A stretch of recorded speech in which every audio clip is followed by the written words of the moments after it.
Pemirsa, kita akan langsung bergabung ke Istana Negara Jakarta untuk mengetahui informasi lengkap mengenai rapat terbatas yang berkaitan dengan permasalahan Wush. Sudah bersiap di sana jurnalis NTV Hasbi Alo dan juga juru kamera Muhammad Reza. Hasbi, silakan dengan laporan selengkapnya. Apa perkembangan terkini dari rapat di Istana hari ini? 3, 2, 1.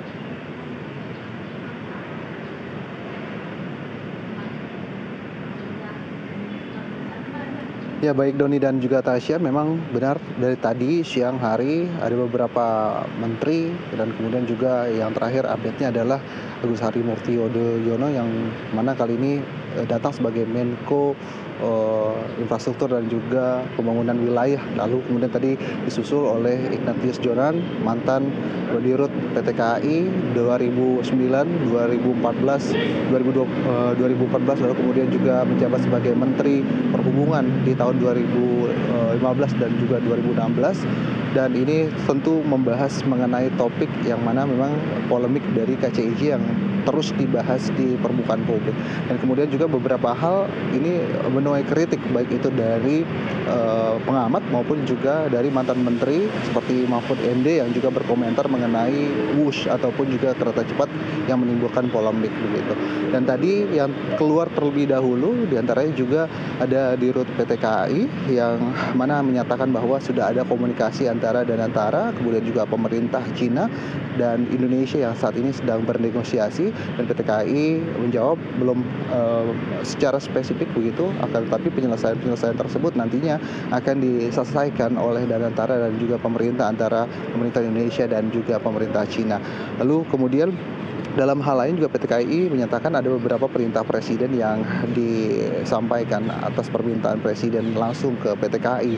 Semisal tadi adanya penambahan infrastruktur baik itu rel, kemudian juga ada gerbong dan kapasitas fasilitas lainnya yang mana infrastruktur harus ditambahkan sebelum Nataru. Dan concern lainnya yang membahas soal Wush adalah gimana AHY tadi sebelum masuk juga menyinggung beberapa hal nantinya akan disampaikan perbaikan infrastruktur dan termasuk salah satunya adalah perihal Wush. Karena memang dari Wush ini menimbulkan beberapa problem yang dalam dugaannya bahkan KPK nantinya akan melakukan pengauditan terhadap proyek Wush yang berjalan mulai dari tahun 2015 hingga tahun 2016. Lalu juga ada anggapan bahwa dari pengamat ini menyatakan tidak terlalu urgent proyek Wush yang saat itu dibangun dan yang diinginkan oleh Presiden Republik Indonesia saat itu, yaitu Presiden Joko Widodo. Dan kali ini kita juga menantikan bagaimana Agus Harimurti Yudhoyono yang nanti juga akan langsung menyatakan di depan pilar ini akan mengatakan sesuatu terkait dengan proyek.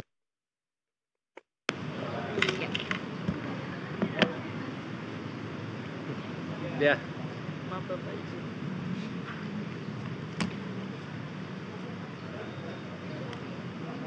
Ini udah mulai persiapan ya.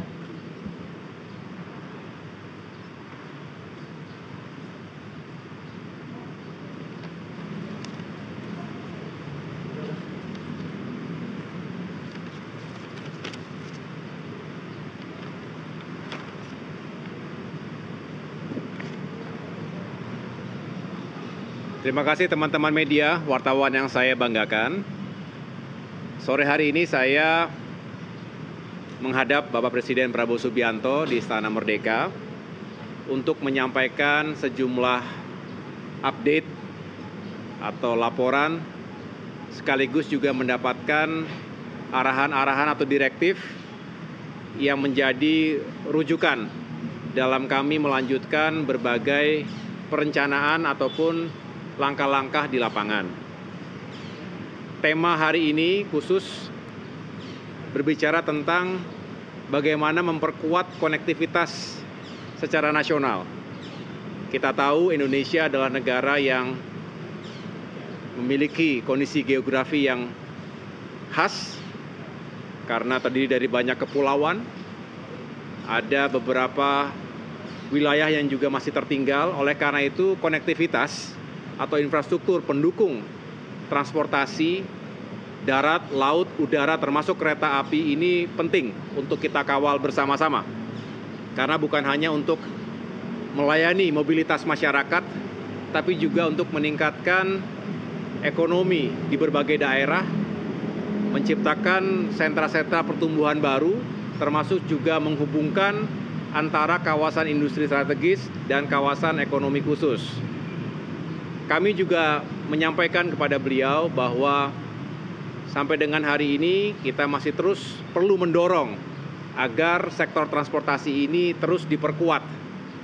Karena sekali lagi ini penting dan sangat mendasar. Di antaranya tentu terkait dengan sektor kereta. Secara nasional, kereta masih menjadi primadona. Setiap tahun kurang lebih 500 juta penumpang kereta, atau 1,6 juta setiap harinya. Artinya masyarakat kita masih mendambakan transportasi kereta yang semakin baik, maju, modern, dikelola secara profesional, nyaman, aman, dan juga terjangkau harganya. Jadi kita harus meletakkan kepentingan masyarakat, terutama masyarakat yang membutuhkan atensi dan dukungan dari pemerintah. Oleh karena itu negara harus hadir, dan ini menjadi komitmen kuat dari Bapak Presiden Prabowo Subianto tadi. Beliau menyampaikan negara, pemerintah akan hadir untuk memastikan sektor transportasi kereta ini juga semakin maju dan berkembang. Dan kita harus mengingat bahwa pembangunan tentu tidak hanya di Jawa, tapi juga di berbagai kawasan Indonesia lainnya. Itu mengapa beliau juga menyampaikan bukan hanya memperkuat Jawa, tapi juga Trans Sumatera, Trans Kalimantan, Trans Sulawesi untuk kereta juga harus dibangun. Termasuk tentunya untuk distribusi logistik. Ada komoditas batu bara, ada sawit, dan lain sebagainya yang ada di pulau-pulau tersebut. Nah, ini juga akan mengurangi beban transportasi darat. Dalam berbagai kesempatan saya menyampaikan kepada publik, kepada teman-teman semua bahwa kita juga sedang berusaha untuk menghadirkan kebijakan yang lebih ramah terhadap seluruh masyarakat, terutama dari odol, dari kendaraan-kendaraan yang lebih dimensi dan lebih beratnya.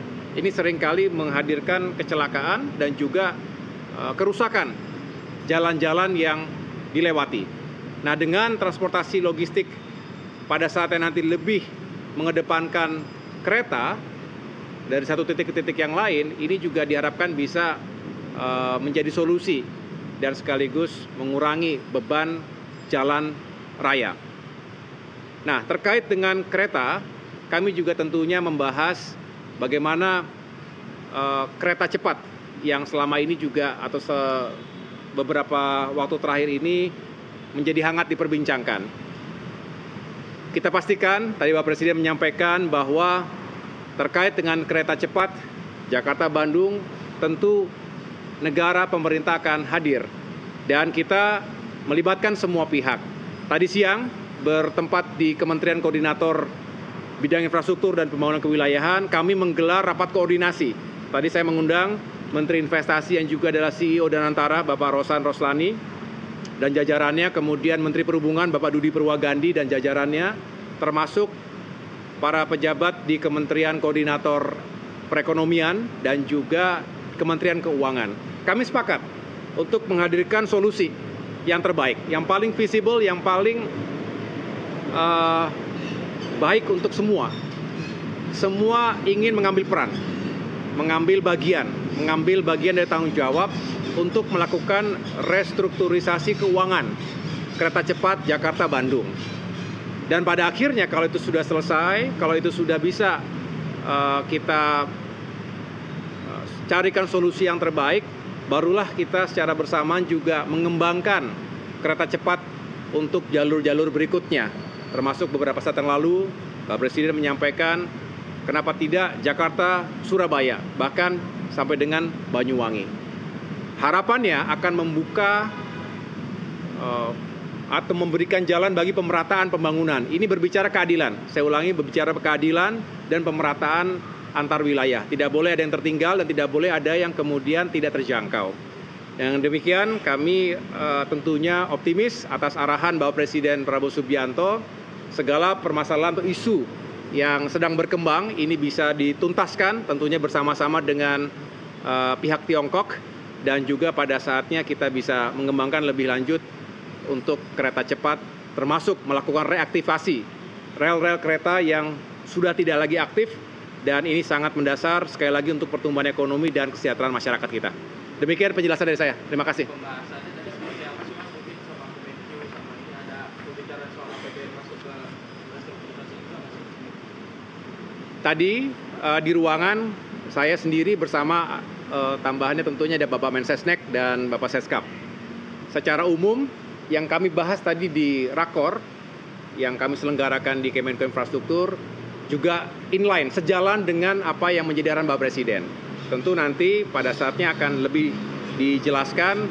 Yang paling penting adalah sekarang sudah bisa diberikan kepastian bahwa negara pemerintah akan hadir untuk sama-sama kita mencarikan solusinya ini. Ya, nanti secara spesifik tentunya akan kita jelaskan pada kesempatan yang lain.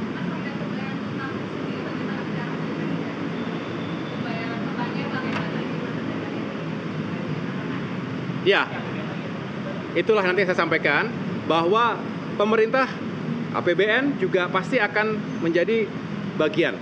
Tetapi untuk seperti secara spesifiknya nanti akan kami sampaikan pada kesempatan yang lain.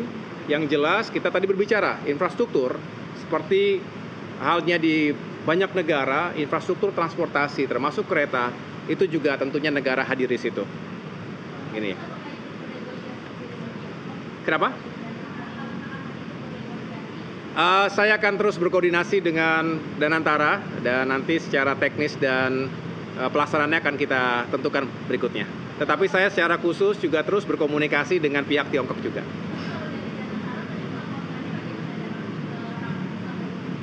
Ya. Iya, ada banyak aspek ya yang juga sedang dinegosiasikan. Kami tidak ingin mengumbar dulu karena namanya juga masih negosiasi. Karena begini teman-teman, mohon dimaklumi, negosiasi juga perlu ada ruang dan diberikan sekali lagi proses yang juga mudah-mudahan bisa menghasilkan yang terbaik untuk kita. Karena prinsipnya adalah negosiasi untuk yang terbaik untuk Indonesia, pasti begitu. Mas, tadi soal APBN Mas itu nanti bakal ikut di restrukturisasi utangnya operasional. Kenapa? APBN, ya, inilah yang saya sampaikan tadi. Ada bagian nanti pengembangan konsep ini ya. Sementara ada sejumlah opsi ya. Bagaimana operasional dan kepentingan untuk kita bisa fokus pada profit ini dipisahkan dari bagaimana mengelola infrastrukturnya.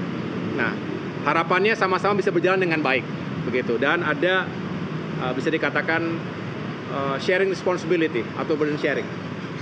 Cukup ya, makasih teman-teman. Oh enggak, Pak Jonan setelah itu kenapa? Oh enggak. Beliau setelah saya tadi. Ya, tadi ketemu aja, salaman aja. Makasih ya.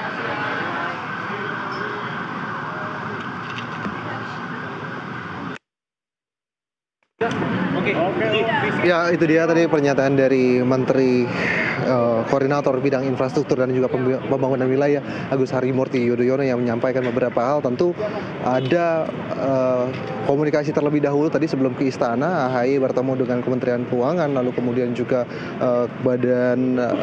bagaimana Badan Danantara juga ikut serta dalam pertemuan yang nantinya akan pembicaraan secara internal ini akan menyatukan asumsi mereka antar pemerintah bagaimana nanti proses pembayaran kepada pihak Tiongkok, dan juga komunikasi dan negosiasi masih dilakukan oleh pemerintah ke Tiongkok. Dan kami tentu saat ini masih mengupdate karena masih ada satu lagi undangan presiden yang masih belum keluar, yaitu Ignatius Jonan, mantan dari Direktur Utama PT KAI di tahun 2009-2014, lalu kemudian juga menjadi Menteri Perhubungan di tahun 2015-2016. Doni dan juga Tasya. Baik Hasbi, terima kasih atas laporannya. Selamat kembali bertugas. Pemirsa Hasbi Allah, jurnalis NTV melaporkan dari Istana Kepresidenan Jakarta.